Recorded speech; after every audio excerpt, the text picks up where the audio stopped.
This is A Voice, a podcast with Dr. Gillyanne Kayes and Jeremy Fisher. This is A Voice. Hello and welcome to This is A Voice Season 6, Episode 8. The podcast where we get vocal about voice. I'm Jeremy Fisher. And I'm Dr. Gillyanne Kayes. Okay, so today we mentioned in Episode 7 the 5 Days to Better Singing Teaching course, and we want to sort of expand a bit on that because people have been asking us about it. I think the first thing I want us to talk about is why we decided to transfer our 5-day online singing teacher training to a self-guided course. Why did we do that? This is because we've run this course for a couple of years, in fact since the beginning of the pandemic. Yeah. We ran it live online, and what we found as people went back to work, as the pandemic situation started to change, started to die down, if it has died down, what we found was that people got more involved in the work that they were doing, and they couldn't commit to 2 hours a day, 5 days in a row. And so we decided to put it online so that it is now a self-guided course. And the funny thing was, then people said, but we miss the live with you. People want the face-to-face. It's really important. It is. And so we've done a bolt-on that you can add on, which gives you live time with us, and you can talk about your voice or your singing teaching or your students, or going through the course. If there are any questions for you, we've added that on as well.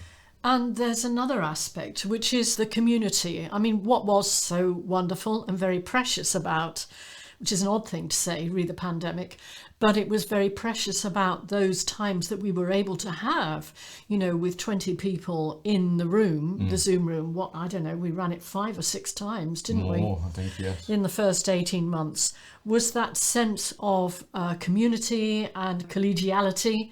And people really felt very nurtured in that space, which was important. One of the things that I think we do really well is we get a group of disparate people together, a group of people who have completely different backgrounds, but they all have the goal of being better singing teachers, of supporting their students more. And what they find is that they're in a community where people are very positive and empowered and empowering. And it's a very powerful situation to be in, where you suddenly find that you have colleagues and friends who support you rather than the colleagues and friends who try and undermine you. I mean, I think plus, what can happen when you have face-to-face and you've got a group of people is that if you know how to help them share their ideas, which is something that we are really very good at, then you learn from each other. Yeah. And for that reason, with this course, because it is self-guided, we also set up a special platform on our Circle. Circle.so community. Yeah, which is wonderful. It's not Facebook. It's not like Facebook. You can do a lot more on it. And also, we own it. Facebook doesn't own it. Yeah, where everybody in the group can go on and discuss, and we guide the discussions. It's what we call, curated peer learning. And they share the joys. Yeah. They ask the questions. We give them answers. I mean, there's a lot of discussion that goes on, which is really good. They upload videos of themselves trying things out. They ask questions about their students and their clients. And so you get that sort of additional experience, which we think is super important. And we want people to have that experience when they work with us, don't we? We don't want that, okay, just chucking the information at you, off you go. No, I think it's as close as we can get to being in the room with them without actually being in the room with them. So we thought what we do, there's very much a focus. We're going to focus on day 4 because day 4 has lots and lots of really interesting stuff. We talked last week about consonants, and that is also part of day 4, but in fact day 4 contains a lot more stuff. What I thought I'd do to start with, if you haven't come across our 5 Days to Better Singing Teaching course, I'm just going to run through what each day covers. Oh, okay, off you go. Very quickly. Okay, day 1, what vocal exercises actually do? Because it's all very well having these lovely vocal exercises that you give to everybody, but what do they actually do? Do you have a belief about an exercise which isn't really there? What's the difference between an exercise and a test? That's a really interesting question. And exploration. Yeah. And we have real life exercises, real life examples from real singing teachers. Day 2, how breathing works for singers. Breathing is such a big topic, and I know I seem to remember recently somebody on Facebook going, I don't teach breathing to my singers. And I'm going, Oh, yes, there was, I mean, it was very interesting. I think people got very engaged because I don't know if people have seen this. It's on a YouTube short and it's on Instagram. Right. Which I called Why I Teach Breathing for Singing. And I talked about the factors that are involved. And then I noticed a very, nice colleague posted Why I Don't Teach Breathing. And I think we were in exactly the same place, but going from different angles. What's so fascinating is and I completely understand this, because what's so fascinating is people go, breathing for singers. We must have breathing lessons. It's my breathing that's the problem. We must do breathing. And I'm going, don't do breathing without singing. Don't do breathing without phonating. Yeah, and also teaching it in a prescribed way can be problematic. So if you haven't seen that short, go and check it out. It's like, this is the way to breathe. As far as I'm concerned, there is never the way to do anything, because everything that you do has to lead to the context that you're in. We talk about context a lot. So we in that part of the course, we're banging on already. That's all right. In that part of the course, we guide you to the understanding of how the respiratory mechanism works and the different options, and then also get you to explore different ways of your students how to manage patterns in breathing, because in singing, it's all about patterns. It really is. Yeah, breath management, timing, patterns, how you control breathing, all of that stuff is covered in Day 2. Day 3, how the vocal folds work, how they vibrate, what the vibration modes are. There are 4 different ones. Understanding vocal registers, what they are, how you deal with them, how you can highlight them if you want to. And we analyse industry performances. So we actually take the performances, the people who are out there doing it, we take their videos and we start to analyse what they do. So if you are someone who's always been bemused by the whole register conversation, and let's face it, it can be very contentious, and maybe the head, chest, mix, middle thing, I think you'd find this day super useful.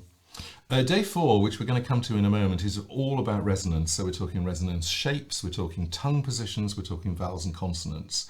Mapping your tongue positions, finding how vowels and consonants work on you, on your voice, in your throat, as it were. And then we've also got examples of an MRI video. So you can actually see what the tongue and the soft palate are doing. I have to tell you, when people see what the soft palate does when you're doing different consonants, it is mind-blowing. Love that bit. Yeah, there's lots of myths about the soft palate. Do we want to talk more about that, or are we leaving In it? a moment. Okay, Jeremy, can I just say to them, we're talking about Day 1, Day 2. You will not be sitting there for the whole day doing your self-guided work. I mean, you can if that's what you've done. You can if you want to. Roughly how long is each video? Whole of each day is 2 hours plus, and everything is broken down into videos between, I think, 3 and 20 minutes. So you can drop in, drop out. Also, you don't need to complete everything in 5 days. The point is, we called it the 5-day course because that's what it was. And each day is distinct from the previous one. But if you want to spend a week doing Day 1, you absolutely can. Absolutely. And anyway, it's a snappy title, isn't it? Yeah, it's great. And Day 5, your job, your lesson structure, the just one thing rule. So in Day 5, we actually talk about lessons, how you build them, how you deal with them, dealing with the student in the room, dealing with the person in front of you, communication skills, lesson plans, analysing real lessons, and the brain dump method, which we have actually been doing for years, but we only really refined it last year. So we introduced the brain dump method for the first time. And you've missed out something super important, which is we actually walk our talk. Yes, we do. Which is we teach to students online. We do. And they're not our own students. We've never seen them. So I think it's really interesting. By the way, that is important because there's another level that you can get from this course, which is because we are teaching what we do. You see whether we do what we talk about. You know, you see whether it works for us or not. And so you see all of these things in process. There's a whole other level that you can go into. And I think the thing about the content of that day, Day 5, is that you will have learned quite a lot of information. You will have also learned strategies by that point. That's assuming you do it in sequence, which You don't have I to. think you don't have to. You do not have You to. could reverse engineer and go straight in with day 5 in the masterclass if you wanted.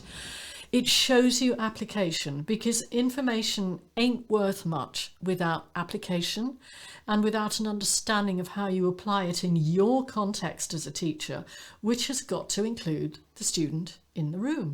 There is an enormous amount of information, I mean quantum amounts of information out there on the internet, out there in general. I mean, I'm frightened by it, let alone anybody else. I think the important thing is information is just technical or it's theoretical until you yourself know how to apply it.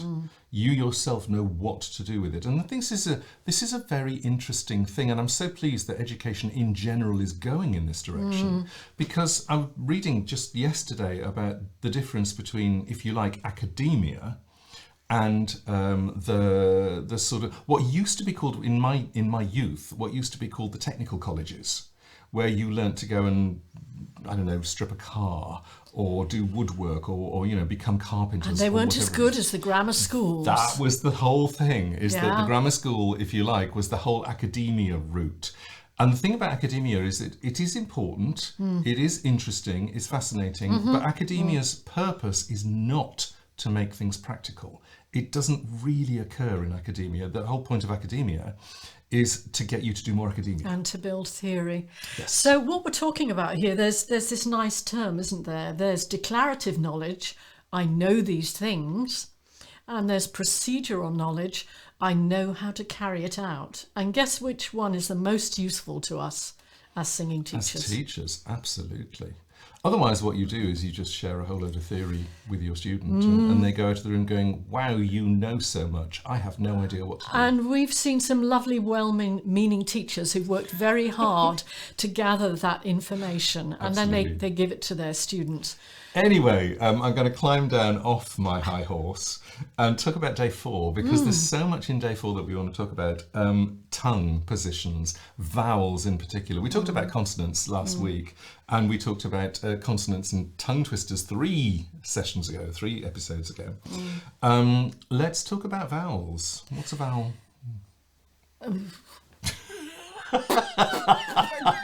Dr. Kayes' mind has gone blank. You type it in. Let us know when you think about a vowel. What is a vowel? What is a vowel?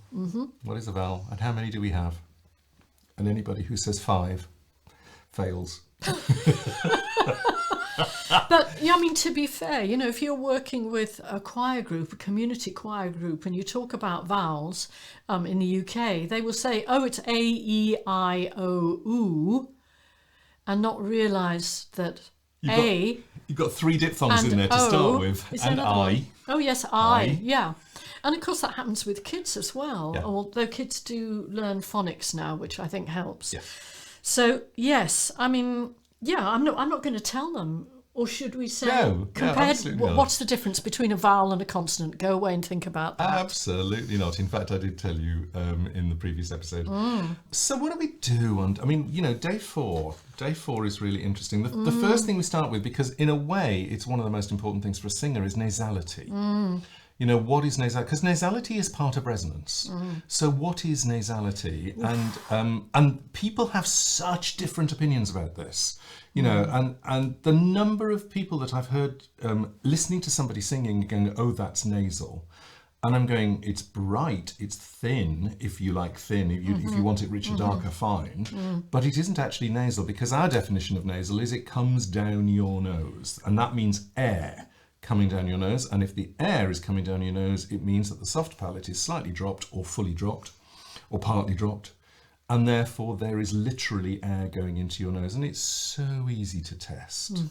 I mean, we did an entire DVD on nasality in the soft palate. Yeah, and In the learning lounge. I don't really want to keep back referring to other podcasts, but we did, when we came back from PVOC, we talked about the newest research into nasality. And, if you're interested to know what it is and isn't and what the new research is, then go check it out. So fascinating. We'll put it in the show notes, which episode. Yeah. So what does it want to say about it, one of the things that Jeremy? we do on the fourth day, on day 4, is to separate between the sound of nasality and the sound of forward tone. And if you have any form of classical training or are involved in the classical solo world, opera world, chorus world, whatever, forward tone is a sort of big holy grail. You know, we need the tone to come forward. We need it to be dark and rich, but we also need it to be forward. And ultimately, it's one of those phrases that everybody uses, but you go, what does it actually mean? You know, what does forward tone actually mean? So we do share that with you. Yeah, and then we start talking about the tongue, because one of the clues is that it is the tongue mostly that makes the vowels. Otherwise, ventriloquism wouldn't work, would it? We demonstrated that Yeah. beautifully last week Yep. in season 6 episode. You wouldn't be able to 6. make all the vowels without moving your lips unless the tongue was the main player. Yep.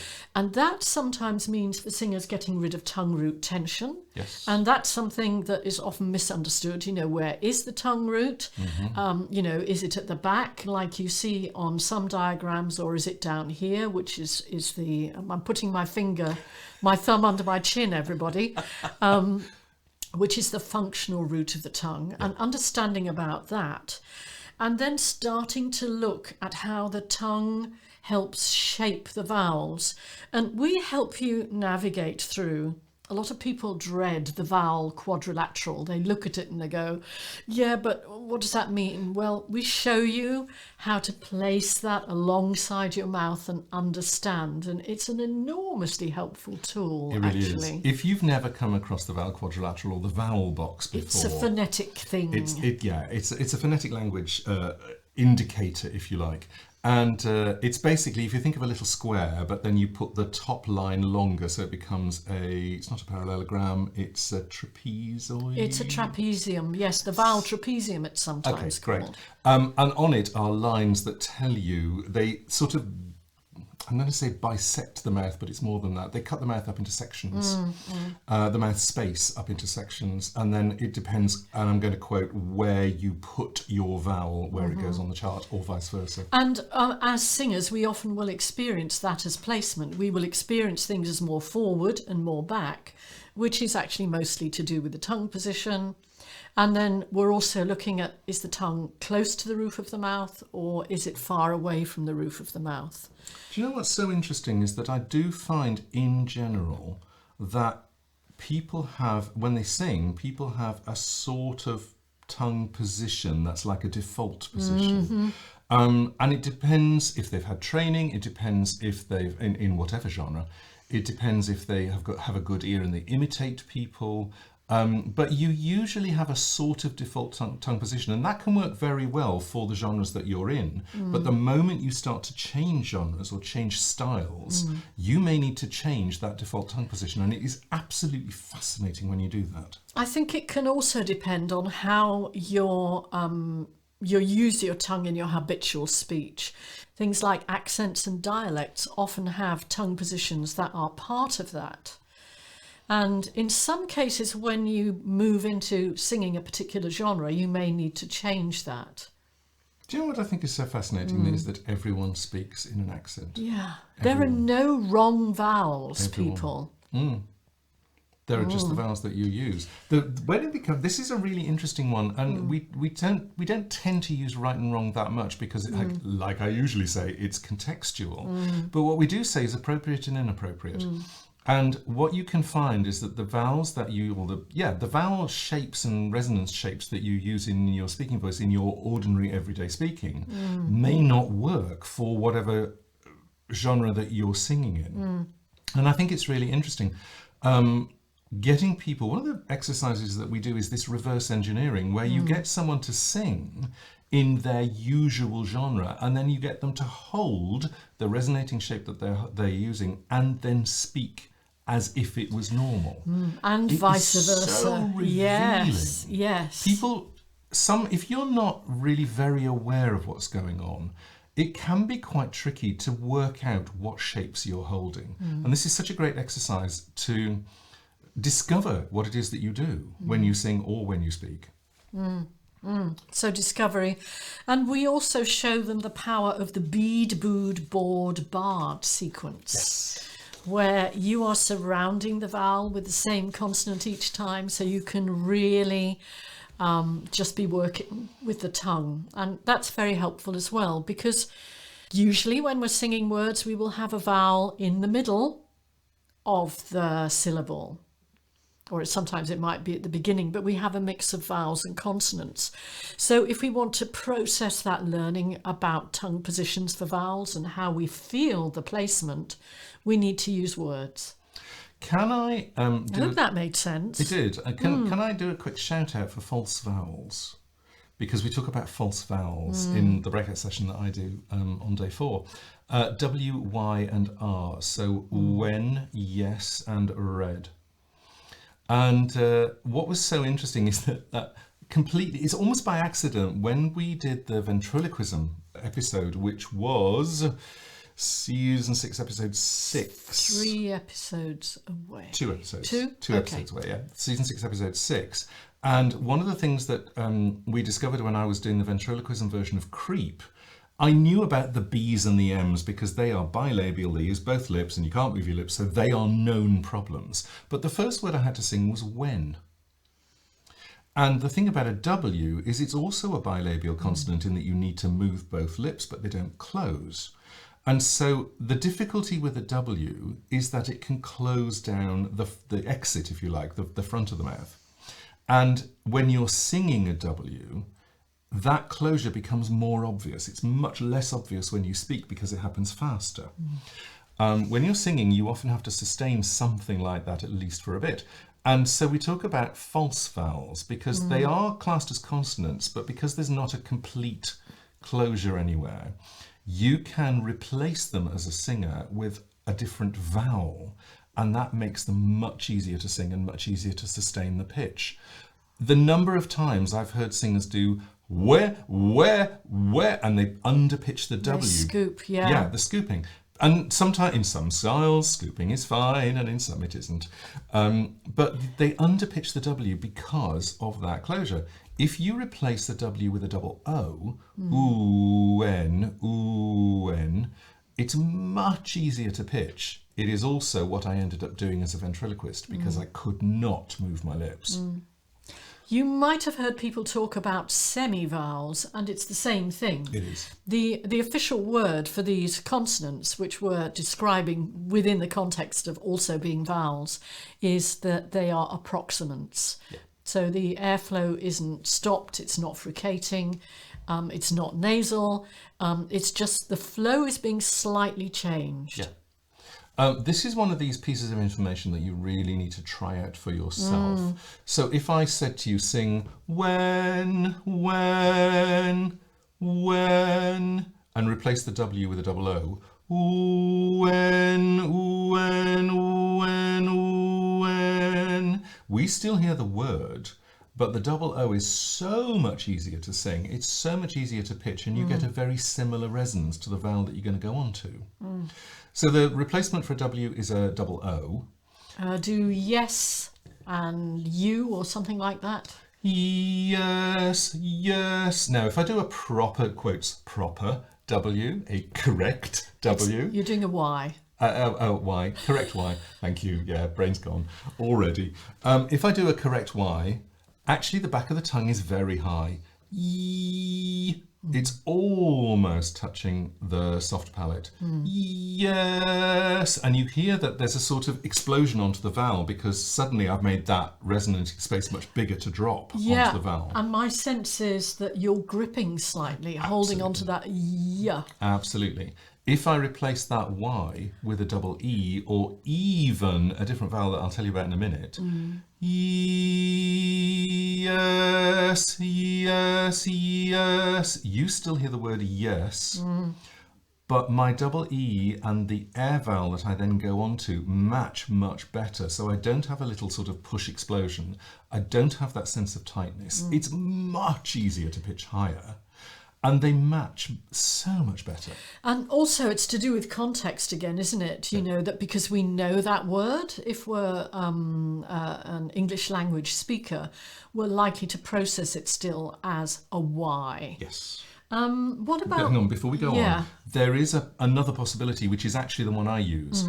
A double E, a proper double E, really for me is too tight, and that's because I have quite a narrow dental arch and quite a big tongue, so it's quite a problem to fit all of that in. Especially on high notes. Especially on high notes. So what I end up with is almost the same tightness that I have on a proper Y, which is yes. I definitely do not want to do that. There, dear. So one of the things that I do is I go to a sort of I vowel, as in kit. I'd manoeuvre it a tiny bit. If I do you the difference with the word yes, the first one I'm going to replace with an E vowel, double E, and the second one I'm going to replace with a sort of slightly bright I vowel. I think you'll hear the difference. Yes, yes, and yes, yes. Now, it probably still sounds like an E vowel out there, but I am very definitely doing I. It's warmer. I have so much more space. I have so much more space. It's so much easier. I have so much less back pressure because of the tightness of the tongue. Yeah. When I do an I vowel, I have all the space I need. Are we going to do the other one? R. We're going to do like maybe red. Red. And, Red, red. Okay, if I do a proper R, correct R, there's actually a lot of tightness in the tongue. There's also something going on at the back as well. All of which, again, interrupts the airflow in a way as a singer you don't really want. Yeah. And we're not talking about tapping or trilling here. We're doing a kind of a more mainstream British English. Yeah, Red. yeah, red. If I change the R to an red, red, it's much, much easier to do. Again, so much easier to pitch, much easier to pitch higher. I don't have the feeling that something is tightening in there. I still get a very similar airflow between the consonant and the vowel. I get a very similar resonating space. So much easier. Try it out. If you haven't come across this before, it will make such a difference to the way you sing. Just those three consonants. Go off and target those consonants in songs you're working on or songs you're teaching or songs you're choir leading and see what you come up with. Yes. Good. Are we done? I think we're probably done. I think that actually. was plenty. Yeah. If we have whetted your appetite in any way, we will put the link to the 5 days to better singing teaching in the show notes so that you can go and check it out. And drop us a line if you've got any questions. Yes. So we will see you next time. Bye.